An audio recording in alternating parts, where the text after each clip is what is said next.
Olá, sejam todos muito bem-vindos. Uma boa tarde para você que nos acompanha. Vamos juntos conferir o que é notícia no Brasil e no mundo aqui no Redação Hit. E a cidade de São Paulo inaugurou a primeira delegacia cibernética de combate a crimes no comércio online. A cerimônia contou com a presença do vice-presidente Geraldo Alckmin e outras autoridades do estado. A cerimônia de inauguração, promovida em meio a Black Friday, visa combate aos crimes cometidos nas vendas via internet. A delegacia cibernética está localizada na Rua Teixeira da Silva, uma travessa da Avenida Paulista, onde também funciona a Defensoria Pública da União. Ela foi criada para enfrentar o avanço das fraudes digitais no comércio online, especialmente a venda de produtos sem certificação obrigatória, registro e instrumentos sem aprovação, com informações técnicas manipuladas ou com selos do Inmetro aplicados de forma enganosa. A delegacia funcionará de forma integrada a uma plataforma de inteligência artificial, desenvolvida para monitorar sites e plataformas de e-commerce, identificando também anúncios de produtos suspeitos. O sistema cruzará informações com as bases oficiais de produtos certificados para identificar possíveis irregularidades. Quando forem detectados indícios de irregularidade, a delegacia cibernética comunicará à plataforma de e-commerce para orientar a retirada do anúncio, notificando o responsável. Caso seja confirmada uma irregularidade, o Inmetro aplicará auto de infração e multa, que pode chegar a R$ 1.500.000. Inicialmente, o Guardião Digital vai monitorar 4 grupos de produtos prioritários: fios e cabos elétricos, balança comercial, pastilhas de freio e cadeiras plásticas monobloco. Os demais produtos regulados pelo Inmetro serão incorporados de forma gradual à plataforma. E o presidente dos Estados Unidos, Donald Trump, ameaçou intensificar seu combate aos imigrantes, prometendo interromper permanentemente a imigração. O presidente americano chamou os países mais pobres em desenvolvimento de terceiro mundo e prometeu retirar dos Estados Unidos qualquer estrangeiro que não pertença ao país.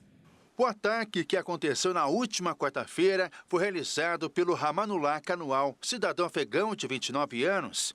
Ele havia trabalhado para a agência de inteligência americana no Afeganistão e que migrou para os Estados Unidos em 2021 por meio de um programa de reassentamento criado durante o governo do ex-presidente Joe Biden. Reassentamento é quando os países oferecem ao refugiado proteção legal e física, incluindo acesso a direitos civis, políticos, econômicos e sociais. Anteriormente, funcionários do Departamento de Segurança Interna afirmaram que Trump já havia ordenado uma ampla revisão dos casos de asilo aprovados durante a gestão Biden e dos green cards emitidos para cidadãos de 19 países.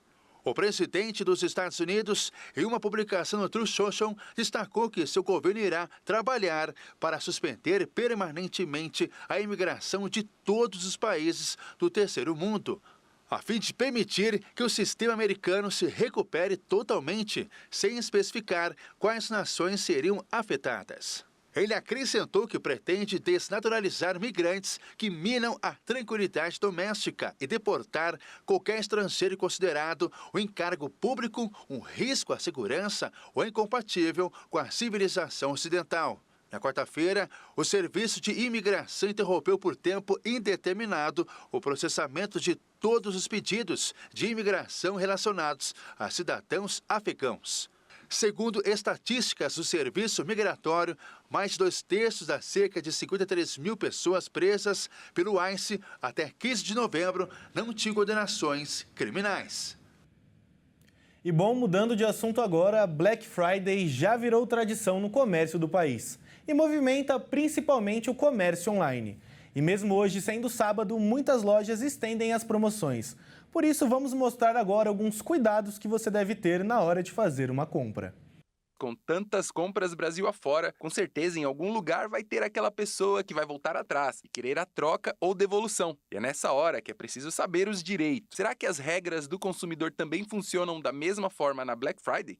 Tanto a Black como uma outra época normal, a lei é a mesma. Se der defeito, você tem direito a trocar, reclamar disso daí. Então, o que surge muito é: eu tenho 7 dias para reclamar, se eu não fizer isso, eu perco o direito. Na Black Friday, nas compras online, os 7 dias é o prazo de aplicação. De acordo com especialistas, o consumidor tem direito de arrependimento para compras feitas pela internet em até 7 dias contados do recebimento do produto, sem precisar justificar o motivo. Com isso, a loja não pode cobrar frete de devolução, multas ou qualquer outro encargo e deve restituir de forma integral e imediata todos os valores pagos, incluindo o preço do produto e as despesas de envio. Já nas compras presenciais, a troca por arrependimento não é obrigatória por lei e depende da política de cada estabelecimento. Um levantamento do Procon de São Paulo revelou quais são as empresas que mais estão recebendo reclamações nessa Black Friday. Seja por atraso na entrega, pedido cancelado após a confirmação da compra ou até mesmo produto incompleto e danificado. A verdade é que algumas marcas estão deixando a desejar. Então confira agora e fiquem alerta.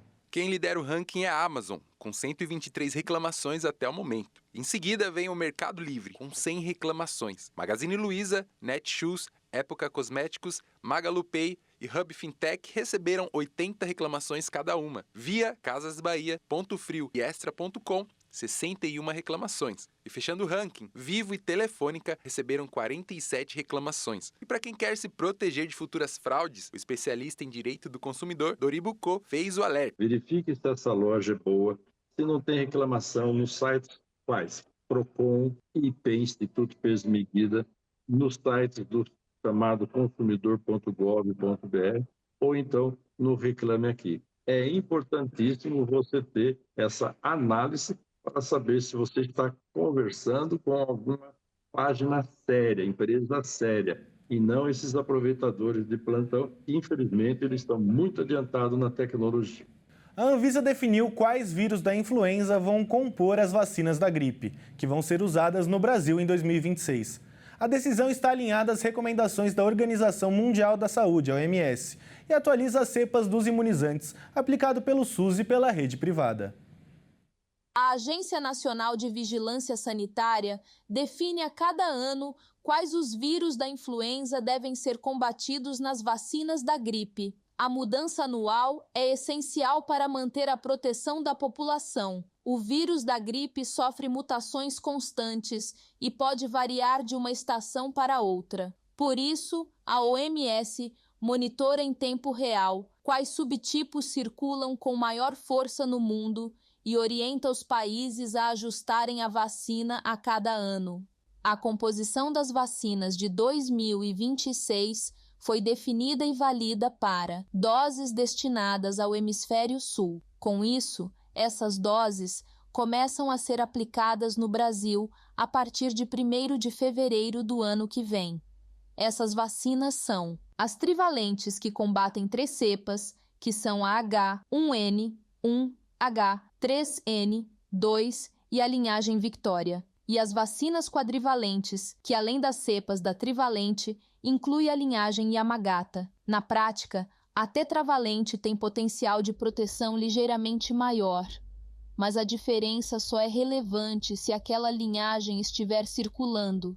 Mas isso não acontece desde 2020. Com isso, a OMS recomendou descontinuar as vacinas com 4 a partir de 2027. E o preço da ceia de Natal vai aumentar esse ano. O Chester, o peru e o tender são algumas das comidas típicas que os brasileiros pagarão mais caro. Mesmo assim, os donos de supermercados acreditam que as vendas vão crescer. Por isso, vamos mostrar algumas dicas para que a compra da ceia deste ano não seja tão cara. A ceia de Natal vai ficar mais cara esse ano. Segundo a Associação Brasileira de Supermercados, o brasileiro vai desembolsar 3,5% a mais do que na ceia de Natal do ano passado. Mesmo assim, os donos de supermercados estão otimistas com as vendas desse final de ano. O aumento de alimentos para a ceia de Natal já é comum todos os anos pela alta demanda da época, mas em 2025 os aumentos expressivos são de muitos itens típicos, como o Chester, o peru, o tender e cortes especiais. E alguns produtos que são consumidos nessa época, como o bacalhau, são importados e dependem da variação do câmbio. O economista Rodolfo Sartori explicou esse fator. Tem um ponto que é importante, alguns produtos que a gente geralmente come nessa época, seja bacalhau, tender, peru, muitos desses produtos, às vezes, são importados. E aí, esses produtos que são importados, a depender da variação do câmbio, uma desvalorização do real, pode subir o preço desses produtos. Mesmo com o aumento do preço da ceia, é de se esperar um crescimento de 15% nas vendas para as festas deste fim de ano. Isso porque o poder de compra dos brasileiros tem aumentado e a tendência é que as pessoas consigam comprar mais do que nos outros anos. Então, o poder de compra e a renda, principalmente, o nível salarial, tem subido, mesmo que lentamente, mas um pouco acima da inflação. Então, tem tido essa melhora. Só que é o que eu disse, para você conseguir sentir isso de verdade numa ceia, por exemplo, você tem que se precaver. E aí eu acho que isso tem acontecido menos.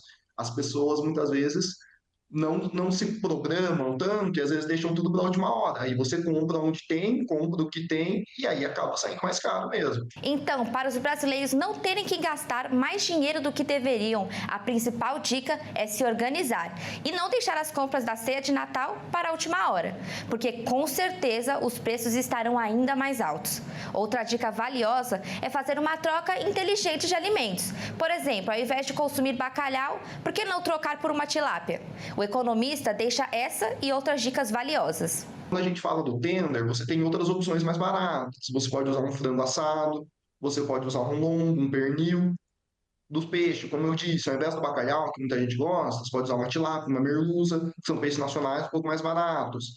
Outra coisa também, na ceia, você colocar comidas que rendem. Então, um salpicão, uma maionese de batata, que também é um pouco mais barato, quando você faz ela com batata. Outra coisa, uma farofa, que são coisas que rendem mais do que pequenas coisinhas. E também tem muita gente que gosta de castanha, esse tipo de coisa, sempre comprar a granel, não comprar uma embalagem fechada, que ela tende a ser mais cara. Outra coisa que pode ajudar, tem alguns supermercados que fazem os próprios produtos. Então, a panetone de X supermercado, o produto de X supermercado, às vezes é mais barato do que você comprar daquela marca renomada que você vê, entendeu? E veja a seguir: sobe a expectativa de vida do brasileiro. Isso e muito mais você confere daqui a pouco. Não saia daí, nós voltamos já.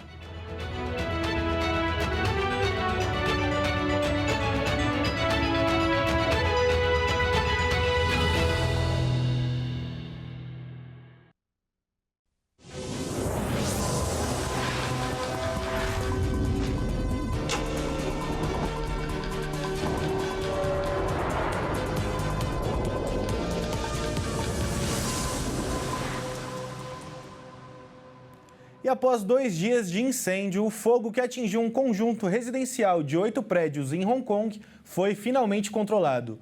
O número de mortos subiu para 128, mas 200 pessoas permanecem desaparecidas. Segundo o Departamento de Serviços de Incêndio de Hong Kong, os brigadistas concentraram as operações nos apartamentos de onde foram recebidas mais de 2 dezenas de ligações de moradores pedindo ajuda e que não puderam ser alcançados durante o incêndio. Como muitos corpos estão gravemente queimados, a polícia informou que planeja usar testes de DNA para acelerar o processo de identificação. As temperaturas também continuam altas demais para permitir uma investigação completa nos prédios. Segundo o comissário de polícia, algumas áreas do complexo ainda atingem temperatura de quase 200 graus. Nesta sexta-feira, bombeiros continuavam a resfriar partes do local com jatos d'água para evitar a retomada das chamas. O diretor dos serviços de incêndio, Andy Yan, informou que alguns alarmes não estavam funcionando no momento da tragédia e que isso pode gerar consequências legais. O incêndio se espalhou rapidamente após atingir andaimes de bambus coberto por telas de proteção de nylon instaladas para obras de renovação, permitindo que as chamas avançassem de uma torre para outra, até envolver 7 dos 8 prédios do conjunto. Foram necessárias mais 24 horas para que o fogo fosse controlado por completo, em uma operação que mobilizou 2.300 socorristas e profissionais de saúde e deixou vários feridos, entre eles bombeiros. Um brigadista morreu durante o combate às chamas. 8 pessoas foram presas, subcontratados responsáveis por andaimes, diretores de uma empresa de consultoria de engenharia e gerentes de projeto que supervisionaram a reforma. A agência realizou buscas nos escritórios dos investigados e apreendeu documentos e registros bancários. A investigação sobre um possível caso de corrupção no projeto de renovação foi aberta após o incêndio fatal. As autoridades suspeitam que materiais utilizados nas fachadas dos edifícios não atendiam aos padrões de resistência ao fogo, contribuindo para a propagação incomum das chamas. Em uma das torres não atingidas, policiais encontraram painéis de espuma plástica altamente inflamáveis instalados perto dos elevadores. Os painéis teriam sido colocados pela empresa responsável pelas obras, mas o motivo ainda é desconhecido. E agora vamos com uma notícia preocupante. O Rio de Janeiro registra 60 novos casos de câncer por dia. Os dados são do SUS. Vamos ver com o Anderson Nascimento. No Dia Internacional de Combate ao Câncer, novos dados mostram o atraso no início do tratamento da doença no Rio de Janeiro. No estado, cerca de 60 pessoas recebem o diagnóstico por dia pelo Sistema Único de Saúde, mas 44% delas só conseguem começar a intervenção depois do prazo previsto em lei, que determina em até 2 meses. Só neste ano, até a primeira quinzena de outubro, mais de 19 mil pessoas receberam o diagnóstico de algum tipo de câncer pelo SUS no estado do Rio. Os tumores mais frequentes são os de mama, seguido de próstata, pele e o câncer coloretal. Segundo a presidente da Sociedade Brasileira de Oncologia Clínica, há hipóteses para o fenômeno, sendo as principais relacionadas ao estilo de vida, como obesidade e a falta de atividade física. Para muitos pacientes, a doença não é o único desafio. Iniciar efetivamente o tratamento também pode ser um longo caminho. A Secretaria Estadual de Saúde reconhece a falta de unidades de atendimento. Em nota, eles disseram que está sendo finalizada a construção de 2 hospitais oncológicos, um na Baixada Fluminense e o outro na região serrana. A intenção é que, com a inauguração dessas unidades, sejam realizados mais de 8 mil atendimentos ambulatoriais por mês. A SEIS também disse ter adquirido equipamentos para ampliar o tratamento em unidades estaduais, como o Hospital Estadual Universitário Pedro Ernesto e o Instituto Estadual do Cérebro. O objetivo dos investimentos é desafogar o atendimento na rede federal e ampliar a oferta de vagas para pacientes com câncer em todo o território fluminense. E um levantamento do IBGE mostra que os brasileiros estão vivendo mais. A expectativa de vida ao nascer passou a 76 anos e meio, um recorde da série histórica no Brasil. De acordo com a pesquisa, a expectativa de vida mundial é pouco mais de 73 anos.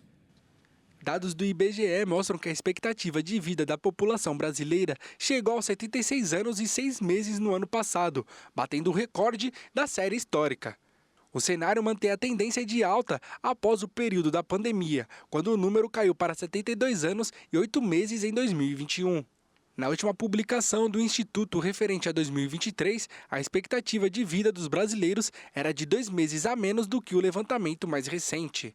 Na comparação com 1940, ano em que começou os primeiros registros do indicador, a média do tempo de vida da população não chegava aos 50 anos. Em outros países, a maior expectativa de vida para ambos os sexos, no mesmo período do levantamento aqui no Brasil, pertencia ao Principado de Mônaco, com quase 86 anos. Na sequência, aparece San Marino, com 85 anos e 8 meses, e Hong Kong, com 2 meses a menos que o segundo lugar. Pela ONU, a expectativa mundial é de pouco mais de 73 anos. No Brasil, o que ajudou a atingir esse número foi a diminuição da taxa de mortalidade infantil, que está relacionada a campanhas de vacina em massa, melhorias na atenção ao pré-natal, incentivo ao aleitamento materno, atuação dos agentes comunitários de saúde e programas de nutrição infantil. Outros fatores, como aumento nas rendas familiares, aumento da escolaridade e maior acesso a serviços de saneamento básico, também contribuíram para essa redução. E faltando menos de um mês para as festas de fim de ano, muita gente já começou a traçar planos de viagem para esfriar a cabeça. Quem tem um pet deve saber que muitos deles também gostam do vento da estrada. Só que no caso deles, existem cuidados extras para tomar. Planejar uma viagem exige organização. E quando você vai viajar de carro com o seu pet, os cuidados precisam ser ainda maiores para evitar estresse, garantir a segurança dele e a sua. O indicado é, desde filhote, adaptar ele na caixa. Mas, caso isso não tenha acontecido, o quanto antes você conseguir da sua viagem deixar a caixinha disponível com cobertinha para ele colocar o cheiro dele, é melhor. Primeiramente, tem que adaptar o gato na caixinha em casa. Depois que ele estiver adaptado, levar uma cobertinha, um tapete higiênico, usar peitoral, mesmo ele dentro da caixa e a caixa firmada em cinto de segurança. Cachorro tem assento, cadeirinha, dependendo do peso, também tem que ir com peitoral e segurado no cinto PET. O condutor pode ser punido pelo Código de Trânsito Brasileiro ao levar o PET de forma incorreta, colocando em risco a própria segurança e a do animal. A infração pode resultar em multa de R$ 130,16, além de 4 pontos na CNH. Durante a viagem, é recomendado fazer pausas a cada 2 ou 3 horas para que o animal possa beber água e se alimentar, especialmente em trajetos longos, para evitar desconforto e estresse. Aí tem que parar o veículo para dar água, alimento e, se for o gato, usar a caixa de areia com o veículo parado e fechado. Além dos cuidados dentro e fora do carro, é fundamental garantir que o pet esteja com a vacinação em dia. Visitar um veterinário antes da viagem para obter um atestado de saúde é uma prática necessária. Isso ajuda a prevenir problemas durante o trajeto. No momento que você vai fazer esse atestado de saúde, você pode estar pedindo para o seu médico veterinário estar indicando alguma medicação ou calmante para estar ajudando, se for preciso, na viagem você já tem em mãos. Indicado é não ligar música, não ficar conversando com o pet em si, viajar tranquilo, conversar com o parceiro que está viajando ou a parceira, mas deixar eles à vontade, não deixar eles nervosos. E essa edição fica por aqui, foi um prazer te acompanhar e te atualizar com as principais notícias. Um bom final de semana a todos e até mais.